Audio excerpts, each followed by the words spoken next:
Current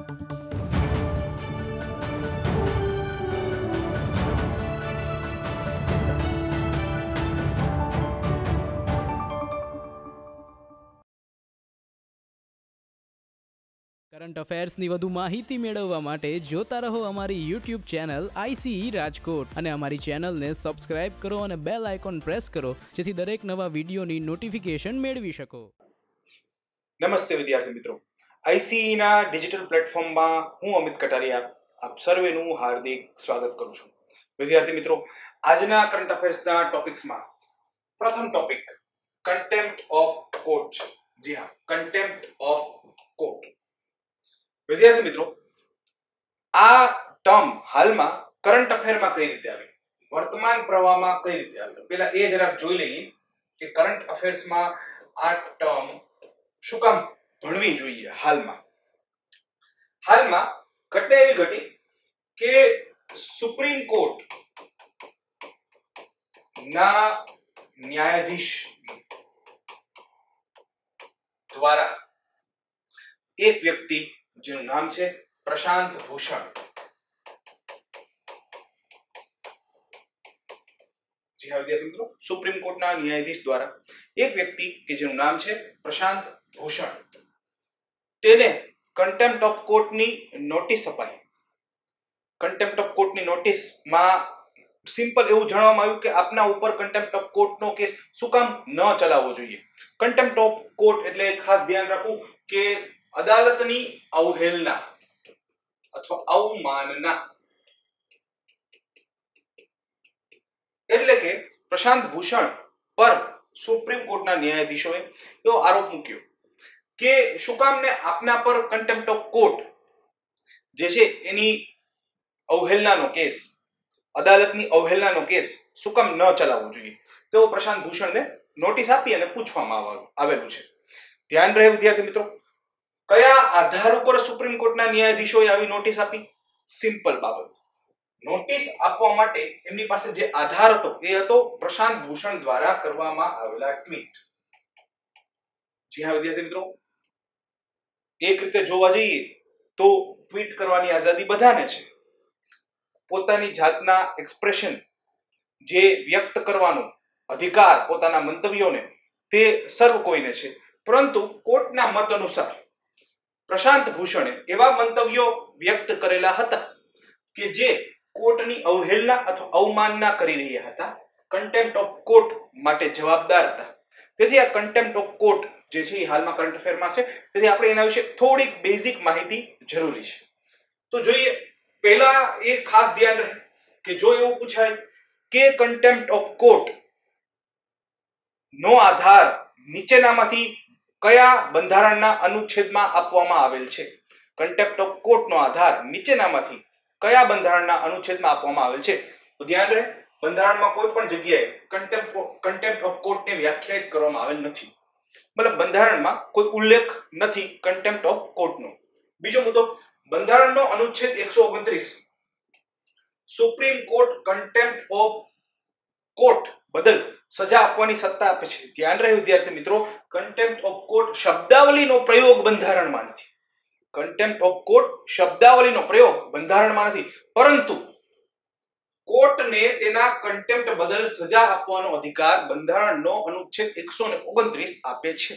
સાથે એ પણ ધ્યાન રહે, આ સત્તા હાઈકોર્ટ પાસે પણ છે, પરંતુ હાઈકોર્ટ પાસે બંધારણના અનુચ્છેદ 215 હેઠળ આ સત્તા મળેલ છે.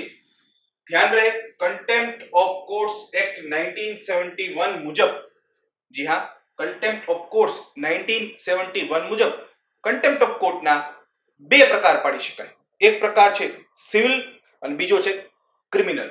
જી હા વિદ્યાર્થી મિત્રો, જો સિવિલ અને ક્રિમિનલમાં નાનો એવો ભેદ છે. શું ભેદ છે પહેલા જાણી લઈએ. તો જાણી જોઈને કોર્ટના આદેશ, માર્ગદર્શન, જજમેન્ટ કે અન્ય પ્રક્રિયાનું પાલન ન કરવામાં આવે, કોર્ટના આદેશ, જજમેન્ટ કે માર્ગદર્શન નું પાલન ન કરવામાં આવે તો તે ક્રિયાને સિવિલ કન્ટેમ્પ્ટ ગણાવી શકાય. જ્યાં તો તે ક્રિયાને સિવિલ કન્ટેમ્પ્ટ ગણાવી શકાય. પરંતુ ફોજદારી અવહેલનાનો કેસ પણ થઈ શકે છે. કોર્ટની ન્યાયિક પ્રક્રિયામાં ખલેલ પહોંચાડવાની ક્રિયાને ક્રિમિનલ કન્ટેમ્પ્ટ ગણાય. જી હા, કોર્ટની ન્યાયિક પ્રક્રિયામાં ખલેલ પહોંચાડવાને શું કહીશું આપણે? Criminal contempt. મતલબ કોર્ટ કોઈ બાબતે ચુકાદો આપવાની હોય અથવા કોર્ટે એવું જણાવેલું હોય કે કોઈ પર્ટિક્યુલર મેટર જે છે ડિસ્ક્લોઝ નથી કરવાની, અને જો કોઈ ડિસ્ક્લોઝ કરી દી અને એના કારણે કોર્ટમાં જે કંઈ કેસ ચાલી રહ્યો છે એમાં ખલેલ પહોંચે તો એને ક્રિમિનલ કન્ટેમ્પ્ટ કહેવાય. તો ખાસ ધ્યાન રહે વિદ્યાર્થી મિત્રો, કન્ટેમ્પ્ટના બે પ્રકાર છે. આ બે પ્રકાર કયા કાયદા અનુસાર છે? કન્ટેમ્પ્ટ ઓફ કોર્ટ્સ એક્ટ 1971 મુજબ આ બે પ્રકાર છે.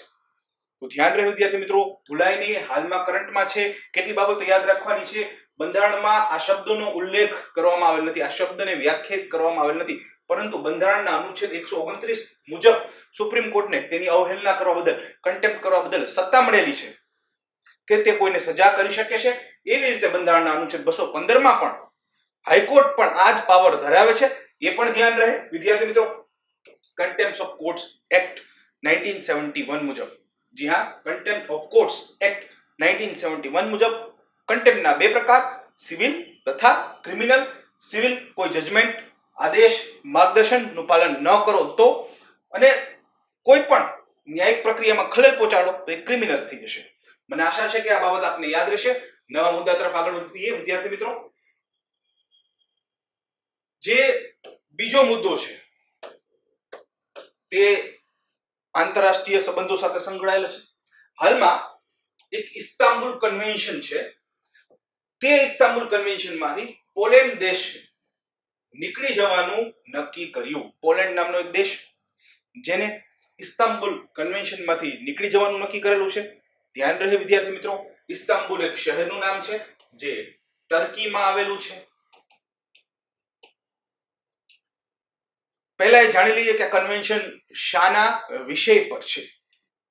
The council of Europe convention on preventing and combating violence against women and domestic violence. આ યુરોપ જે છે તેનું એક કન્વેન્શન છે જે સ્ત્રીઓના અધિકારોના રક્ષણ માટે છે. ખાસ કરીને ઘરેલું હિંસાથી સ્ત્રીઓને બચાવવા માટે છે.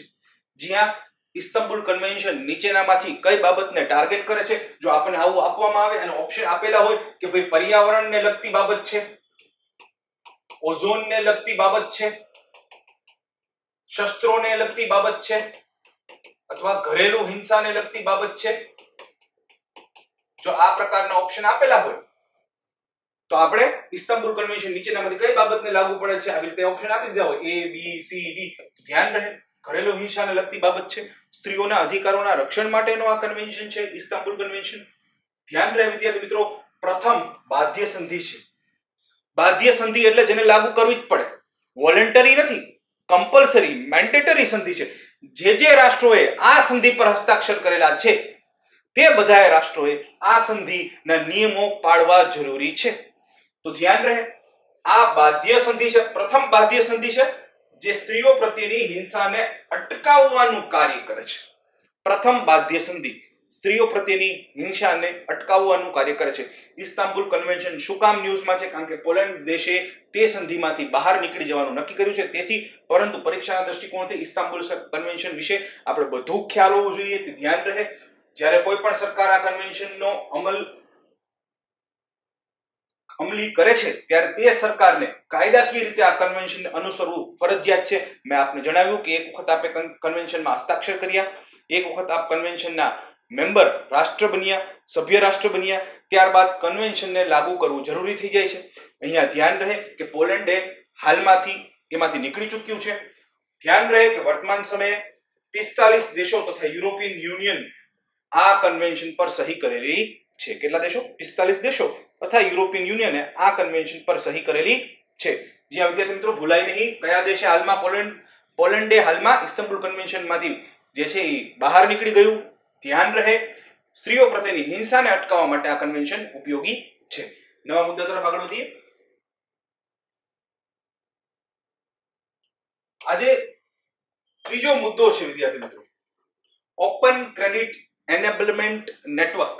જી હા, ઓપન ક્રેડિટ એનેબલમેન્ટ નેટવર્ક શું છે? જો એવું પૂછાય કે ભાઈ OCEN શું છે? OCEN નીચેનામાંથી કોની સાથે સંકળાયેલું છે? તો જો ખૂબ જ નજીક છે, એક ઓપેક નામનો રાષ્ટ્ર છે, રાષ્ટ્ર સમૂહ છે, ઓપેક નામનો રાષ્ટ્ર સમૂહ છે. એવી રીતે આપણને જો ABCD આપેલા હોય અને એવું પૂછે કે OCEN નીચેનામાંથી શું છે, તો ધ્યાન રહે શું છે આ? એક નવું ક્રેડિટ પ્રોટોકોલ ઇન્ફ્રાસ્ટ્રક્ચર છે. ક્રેડિટ પ્રોટોકોલ ઇન્ફ્રાસ્ટ્રક્ચર છે. શાના માટે છે? તેના દ્વારા ઋણ આપવાની પ્રક્રિયામાં લોકશાહીતા આવશે. ઋણ આપવાની પ્રક્રિયામાં લોકશાહીતા આવશે. નાના લેણદારોને સરળતાથી ઋણ પ્રાપ્ત થશે, ઋણ મળી શકશે. વિદ્યાર્થી મિત્રો ખાસ ફોકસ રાખજો. ખાસ કરીને COVID-19 ની મહામારીના પગલે સામાન્ય રીતે થતું શું હોય છે કે જેને લોનની જરૂર નથી તેને લોન આસાનીથી મળી રહે છે, અને જેને સૌથી વધુ જરૂર છે તેમને મેળવવામાં મુશ્કેલી થાય છે. તેથી નાના લેણદારોને સરળતાથી ઋણ પ્રાપ્ત થાય એટલા માટે ઓપન ક્રેડિટ એનેબલમેન્ટ નેટવર્ક શરૂ કરવામાં આવ્યું. OCEN શરૂ કરવામાં આવ્યું. એક નવું ક્રેડિટ પ્રોટોકોલ ઇન્ફ્રાસ્ટ્રક્ચર છે. સાથે સાથે એ પણ ધ્યાન રહે કે લોન આપનાર અને માર્કેટ પ્લેસને જોડવા ઈચ્છે છે. મતલબ જે લોન દેનાર છે એની સાથે લોન મેળવનારને મળાવવાનું એક પ્લેટફોર્મ છે. એ પણ સાથે સાથે ધ્યાન રહે કે આ સિસ્ટમમાં જોડાઈ શકાય અને તેથી લોન સસ્તી થશે. જો વિદ્યાર્થી મિત્રો નાના લેણદારો માટે લોન સસ્તી કરવા માટેનું એક નેટવર્ક છે, એ પણ ધ્યાન રહે. આ પરીક્ષાના દૃષ્ટિકોણથી અત્યંત ઉપયોગી છે. આઈસ્પિરિટ નામની ટેકનોલોજી થિંક ટેન્ક દ્વારા OCEN નો વિકાસ કરવામાં આવેલ છે. ફરીથી આપને જણાવી દઉં છું. આઈસ્પિરિટ નામની ટેકનોલોજી થિંક ટેન્ક દ્વારા OCEN નો વિકાસ કરવામાં આવ્યો છે. OCEN શું છે? નવું ક્રેડિટ પ્રોટોકોલ ઇન્ફ્રાસ્ટ્રક્ચર છે, જેનાથી નાના લેણદારો સરળતાથી ઋણ પ્રાપ્ત કરી શકશે. અહીંયા ધ્યાન રહે આઈસ્પિરિટ નું ફૂલ ફોર્મ આપેલું છે. આઈસ્પિરિટ નું પૂરું નામ Indian software products industry round table છે. જ્યાં શું છે? Indian software products industry round table છે. ધ્યાન રહે વિદ્યાર્થી મિત્રો, આ આખા મુદ્દામાંથી સૌથી વધુ ઉપયોગી સાબિત થયું શું છે? OCEN નું full form open credit enablement network. સાથે ધ્યાન રહે કે OCEN નીચેનામાંથી કોની સાથે સંકળાયેલું છે? તો ધ્યાન રહે ક્રેડિટ પ્રોટોકોલ ઇન્ફ્રાસ્ટ્રક્ચર છે. નાના લેણદારો ને સરળતાથી ઋણ મળી રહેશે, સસ્તા વ્યાજ દરોએ ઋણ મળી રહેશે, એના માટેનું છે આ OCEN જે છે આઈસ્પિરિટ નામની ટેકનોલોજી થિંક ટેન્ક દ્વારા શરૂ કરવામાં આવેલું છે. અને આઈસ્પિરિટ નું પૂરું નામ Indian software products industry round table છે. નેક્સ્ટ મુદ્દા તરફ આગળ વધીએ વિદ્યાર્થી મિત્રો.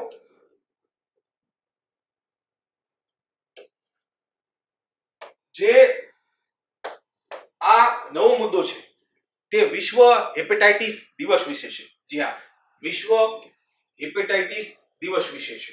ધ્યાન રહે વિદ્યાર્થી મિત્રો, વિશ્વ હેપેટાઇટિસ દિવસ વિશેનો આ નવો મુદ્દો જે છે તે શું કામ ન્યૂઝમાં છે? દર વર્ષે 28 જુલાઈના રોજ વિશ્વમાં WHO દ્વારા તથા અન્ય સંસ્થાઓ દ્વારા વર્લ્ડ હેલ્થ ઓર્ગેનાઇઝેશન દ્વારા દર વર્ષે 28 જુલાઈના રોજ, જે હમણાં જ ગઈ તે 28 જુલાઈના રોજ દર વર્ષે વિશ્વ હેપેટાઇટિસ દિવસ એટલે કે વર્લ્ડ હેપેટાઇટિસ ડે ઉજવવામાં આવે છે. શું કામ ભાઈ જુલાઈ 28 ના રોજ જ ઉજવવામાં આવે છે? એક પ્રશ્ન થવો જોઈએ શું કામ? જુલાઈ 28 એ નોબેલ વિજેતા ડોક્ટર બી બ્લુમબર્ગ નો જન્મદિવસ છે. જ્યાં વિદ્યાર્થી મિત્રો ખાસ ધ્યાન રહે 28 જુલાઈના રોજ શું કામ વર્લ્ડ હેપેટાઇટિસ ડે ઉજવવામાં આવે છે? કારણ કે આ દિવસ જે છે એ ડોક્ટર બી બ્લુમબર્ગ નો જન્મદિવસ છે. ધ્યાન રહે વિદ્યાર્થી મિત્રો કે એમનો જન્મદિવસ છે તો શું થઈ ગયું? તો શું કામ તે દિવસે જે છે ઉજવવામાં આવે છે? એનું એક સામાન્ય કારણ હેપેટાઇટિસ બી વાયરસની શોધ ડોક્ટર બી બ્લુમબર્ગે કરી હતી. હેપેટાઇટિસ બી વાયરસની શોધ ડોક્ટર બી બ્લુમબર્ગે કરી હતી. તેથી તેના જન્મદિવસે 28 જુલાઈના રોજ વર્લ્ડ હેપેટાઇટિસ ડે ઉજવવામાં આવે છે. એ ધ્યાન રહે આ વાયરસને ઓળખવા માટેની પરીક્ષણ પદ્ધતિ તેમને વિકસાવી હતી. એટલું જ નહીં, આ વાયરસની સારવાર માટેની રસીની શોધ પણ તેમને જ કરી હતી. પરીક્ષણ પદ્ધતિ તેમને વિકસાવી હતી. વાયરસ થી હેપેટાઇટિસ બી જે થાય છે તેને માટે રસીનો વિકાસ પણ ડોક્ટર બી બ્લુમબર્ગે જ કરેલો હતો. તેથી આ વૈજ્ઞાનિકના જન્મદિવસને રોજ વિશ્વ હેપેટાઇટિસ દિવસ તરીકે ઉજવવામાં આવે છે. ધ્યાન રહે વિદ્યાર્થી મિત્રો, 2020 માં 28 જુલાઈના રોજ જે આ દિવસ ઉજવાયો તેની થીમ હેપેટાઇટિસ બી, હેપેટાઇટિસ ફ્રી ફ્યુચર છે. શું છે? હેપેટાઇટિસ ફ્રી ફ્યુચર છે. પરંતુ અહીંયા એક મહત્વની બાબત, હેપેટાઇટિસ એક વાયરસજન્ય રોગ છે. એકદમ સિમ્પલ ક્વેશ્ચન જો પૂછાય વર્ગ 3 ની પરીક્ષામાં તો હેપેટાઇટિસ રોગ નીચેનામાંથી શેના દ્વારા થાય છે? આ એકદમ સરળ ક્વેશ્ચન. વાયરસ દ્વારા, ફૂગ દ્વારા, બેક્ટેરિયા દ્વારા કે ઉપરનામાંથી એક પણ નહીં. તો જવાબ શું આવશે? વાયરસ દ્વારા. વાયરલ રોગ છે. 5 પ્રકારના હેપેટાઇટિસ થઈ શકે. જી હા, 5 પ્રકારના, A, B, C, D, E. પરંતુ વિશ્વમાં સૌથી વધુ મૃત્યુ હેપેટાઇટિસ બી અને સી ના કારણે થાય છે. વિદ્યાર્થી મિત્રો, આપના લાભાર્થે એક વખત ફરીથી રિવાઇઝ કરાવી દઉં છું. ધ્યાન રહે, 28 જુલાઈના રોજ દર વર્ષે વર્લ્ડ હેલ્થ ઓર્ગેનાઇઝેશન દ્વારા વિશ્વ હેપેટાઇટિસ દિવસ ઉજવાય છે. આ રોગ વાયરસના કારણે થાય છે. સાથે ધ્યાન રહે કે આ દિવસે એટલા માટે ઉજવાય છે કારણ કે ડોક્ટર બી બ્લુમબર્ગનો જન્મદિવસ આ દિવસે છે. એમને હેપેટાઇટિસ બી ની પરીક્ષણ પદ્ધતિ વિકસાવી છે, ટેસ્ટિંગ કિટ વિકસાવી છે તથા વાયરસની રસીની શોધ પણ તેમને કરેલી છે. એ પણ ધ્યાન રહે કે હેપેટાઇટિસ ફ્રી ફ્યુચર, હેપેટાઇટિસ મુક્ત ભવિષ્ય, આ જે છે એ થીમ છે 2020 ની. સાથે એ પણ ધ્યાન રહે કે વાયરસજન્ય રોગ 5 પ્રકારના છે, A, B, C, D, E. એ પણ ધ્યાન રહે વિશ્વમાં સૌથી વધુ મૃત્યુ હેપેટાઇટિસ બી તથા સી થી થાય છે. ચલો વિદ્યાર્થી મિત્રો, નવા મુદ્દા તરફ આગળ વધીએ. નવો મુદ્દો CRPF સંબંધી છે. 27 જુલાઈના રોજ CRPF રેઝિંગ ડે ઉજવવામાં આવ્યો. 27 જુલાઈના રોજ હાલમાં હમણાં જ CRPF raising day, central reserve police force raising day. જી હા, શું ફરીથી? Central reserve police force raising day 27 જુલાઈના રોજ ઉજવાયો. શું કામ ભાઈ 27 જુલાઈના શું કામ? CRPF નું નિર્માણ 27 જુલાઈ 1939 ના રોજ બ્રિટિશ દ્વારા થયેલું હતું. 27 જુલાઈ 1939 ના રોજ બ્રિટિશ દ્વારા થયેલું હતું. સાથે ધ્યાન રહે તે સમયે CRPF નું નામ ક્રાઉન રિપ્રેઝેન્ટેટિવ પોલીસ હતું. શું નામ હતું? Crown representative police. પરંતુ ભારતને આઝાદી મળી ત્યારબાદ ભારતે તેનું નામ બદલી અને સેન્ટ્રલ રિઝર્વ પોલીસ ફોર્સ કરી નાખ્યું CRPF અધિનિયમ 1949 દ્વારા. જ્યાં 1949 માં CRPF અધિનિયમ 1949 દ્વારા શું કરી નાખ્યું છે?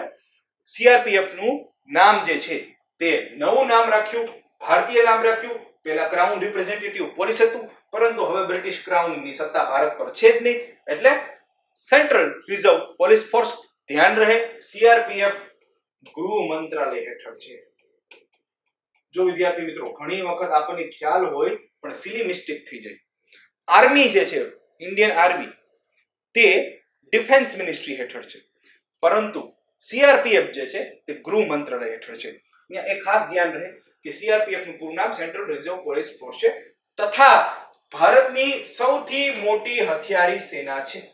ભારતની સૌથી મોટી હથિયારી સેના છે. એ અહીંયા ધ્યાન રહે કે 2008 માં CRPF હેઠળ કોબરા નામની વિશિષ્ટ શાખાનું નિર્માણ કરવામાં આવેલું હતું. તો ધ્યાન રહે વિદ્યાર્થી મિત્રો, કોબરા નીચેનામાંથી કોની સાથે સંકળાયેલ છે? જો એવું પૂછાય, CRPF સાથે સંકળાયેલ છે, ઇન્ડિયન આર્મી સાથે સંકળાયેલ છે, એરફોર્સ સાથે સંકળાયેલ છે, NSG સાથે સંકળાયેલ છે. જીના કોની સાથે? માત્ર CRPF સાથે. કોણ? કોબરા. કોબરા નું ગઠન CRPF હેઠળ થયું, પણ શું કામ થયું? તો ધ્યાન રહે નક્સલવાદીઓ સામે પ્રતિક્રિયા કરવા માટે. જ્યાં કોબરાનું ગઠન મુખ્યત્વે નક્સલવાદીઓ સામે પ્રતિક્રિયા માટે થયેલું છે. ફરીથી એક વખત 27 જુલાઈના રોજ CRPF રેઝિંગ ડે ઉજવાય છે. શું કામ આ દિવસે? કારણ કે આ દિવસે 1939 માં ક્રાઉન રિપ્રેઝેન્ટેટિવ પોલીસ તરીકે બ્રિટિશરોએ CRPF નું ગઠન કરેલું હતું. ત્યારે એ CRP તરીકે ઓળખાતી, ક્રાઉન રિપ્રેઝેન્ટેટિવ પોલીસ. પરંતુ ભારતમાં CRPF અધિનિયમ 1949 દ્વારા તેનું નામ બદલી CRPF કરી નાખવામાં આવ્યું. સેન્ટ્રલ રિઝર્વ પોલીસ ફોર્સ ભારતની સૌથી મોટી હથિયારી ફોર્સ છે, ગૃહ મંત્રાલય હેઠળ કાર્ય કરે છે. સીઆરપીએફ કોબરા નામનું એક વિશિષ્ટ જે છે એ શાખાનું નિર્માણ કરેલું છે અને નક્સલવાદીઓ વિરુદ્ધ લડવા માટે તે અતિ ઉપયોગી છે. ચલો વિદ્યાર્થી મિત્રો આગળ વધીએ. આજનો છેલ્લો પરંતુ અત્યંત મહત્વપૂર્ણ ટોપિક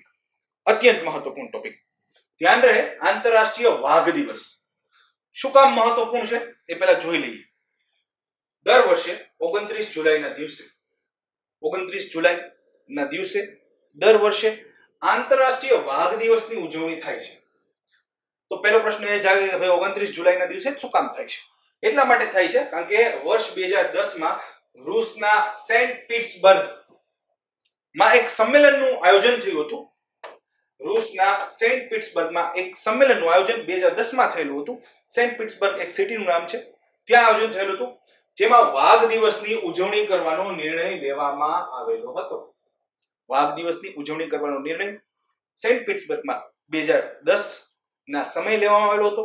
કઈ તારીખે? 29 જુલાઈએ. તેથી આંતરરાષ્ટ્રીય વાઘ દિવસ 29 જુલાઈએ ઉજવાય છે. એ ધ્યાન રહે કે અહીંયા તે સમયે એવું નક્કી થયું હતું, 2010 માં નક્કી થયું હતું 2022 સુધીમાં વાઘની વસ્તી જે છે તેના કરતા ડબલ કરવાનું. જી હા, 2010 માં એવું નક્કી થયું હતું કે એ સમયે જે વાઘની વસ્તી હતી તેને 2022 સુધીમાં 2 ગણી કરવામાં આવશે. તેવો નિર્ણય પણ આ સમયે લેવામાં આવેલો હતો. સાથે ધ્યાન રહે કે અહીં પર્યાવરણ મંત્રાલય, અહીંયા હું જ્યારે પર્યાવરણ મંત્રાલયની વાત કરું છું ત્યારે મિનિસ્ટ્રી ઓફ એન્વાયરમેન્ટ એન્ડ ફોરેસ્ટની વાત કરું છું, ભારતીય કેન્દ્રીય પર્યાવરણ મંત્રાલયની વાત કરું છું. 2005 માં નેશનલ ટાઈગર કન્ઝર્વેશન ઓથોરિટીની રચના કરી હતી.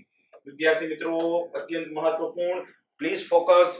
નેશનલ ટાઈગર કન્ઝર્વેશન ઓથોરિટીની રચના 2005 માં કરી હતી, NTCA. ધ્યાન રહે વિદ્યાર્થી મિત્રો, એક વૈધાનિક સંસ્થા છે, સ્ટેટ્યુટરી બોડી છે. 2005 માં રચના કરવામાં આવેલી હતી. અહીંયા સાથે એ પણ ધ્યાન રહે, NTCA નેશનલ ટાઈગર કન્ઝર્વેશન ઓથોરિટીના ચેરમેન જે છે, અધ્યક્ષ જે છે એ કેન્દ્રીય પર્યાવરણ મંત્રી હશે. મારે એવું હવે કહેવાની જરૂર નથી કે આપે કમેન્ટ બોક્સમાં મને જણાવવાનું છે કે કેન્દ્રીય પર્યાવરણ મંત્રી કોણ છે. ઓકે, તો ધ્યાન રહે, NTCA ની રચના 2005 માં કરવામાં આવી હતી. વૈધાનિક સંસ્થા છે, કેન્દ્રીય પર્યાવરણ મંત્રી તેના અધ્યક્ષ હોય છે. એ પણ ધ્યાન રહે. આ NTCA ને પ્રોજેક્ટ ટાઈગરની જવાબદારી સોંપવામાં આવેલી હતી. વાઘનું સામાન્ય રીતે સૌથી વધુ જાતિ જે ભારતમાં જોવામાં આવે છે તેને બેંગોલ ટાઈગર અથવા રોયલ બેંગોલ ટાઈગર કહેવામાં આવે છે. વાઘની સૌથી વધુ જાતિ જે ભારતમાં જોવામાં આવે છે. ધ્યાન રહે વિદ્યાર્થી મિત્રો, વાઘની અનેક જાતિઓ છે, જેમ કે રોયલ બેંગોલ ટાઈગર, જેમ કે જાવન ટાઈગર, બાલી ટાઈગર, એ ઉપરાંત સાઇબેરિયન ટાઈગર, ઘણી બધી પ્રજાતિઓ છે. પરંતુ ભારતમાં જે સૌથી વધારે જોવામાં આવે છે એ બંગાળ ટાઈગર છે. ધ્યાન રહે, ભારતમાં જેટલા વાઘ છે તેમાંથી 80% બંગાળ ટાઈગર છે. ખાસ ધ્યાન રહે, 80% બંગાળ ટાઈગર છે. એ પણ ધ્યાન રહે, અંદાજે 3000 જેટલા વાઘ વર્તમાન સમયમાં જીવતા છે. ખાસ ધ્યાન રહે વિદ્યાર્થી મિત્રો, ભારતમાં અંદાજે 3000 જેટલા વાઘ હાલમાં છે. આ 29 જુલાઈ આંતરરાષ્ટ્રીય વાઘ દિવસ તરીકે ઉજવવામાં આવે છે એ તો અત્યંત મહત્વપૂર્ણ છે જ. સાથે સાથે હાલમાં ભારતે ગિનિસ બુક ઓફ વર્લ્ડ રેકોર્ડમાં નામ નોંધાવ્યું. શું કામ? કારણ કે વાઘની ગણતરી માટે સૌથી વધુ કેમેરા ટ્રેપ લગાવવાનો રેકોર્ડ ભારતે હાંસલ કરેલો છે. જ્યાં ફરીથી આપને માટે જણાવી દઉં છું, વાઘની ગણતરી માટે સૌથી વધુ કેમેરા ટ્રેપ લગાવવાનો રેકોર્ડ ભારતે હાલમાં હાંસલ કરેલો છે.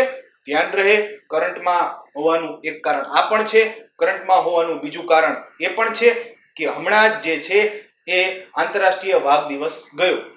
એ ધ્યાન રહે વિદ્યાર્થી મિત્રો કે સમગ્ર વિશ્વના વાઘોમાંથી ભારત એકલામાં 70% વાઘ રહે છે.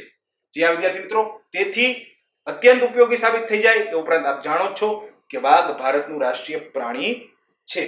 તો વિદ્યાર્થી મિત્રો આ હતા આજના આપણા કરંટ અફેર્સ. મને આશા છે કે વિડીયો આપને પસંદ પડેલો હશે. જરૂરથી લાઈક કરો, આપના મિત્રો સાથે શેર કરો. ચેનલ સબસ્ક્રાઇબ ન કરેલી હોય તો કરી લો. બેલ નોટિફિકેશન પ્રેસ કરો. આપના સૂચનો તથા પ્રશ્નો કમેન્ટ બોક્સમાં જરૂરથી અમને જણાવો. આવતીકાલે ફરી મળીએ. Thank you very much.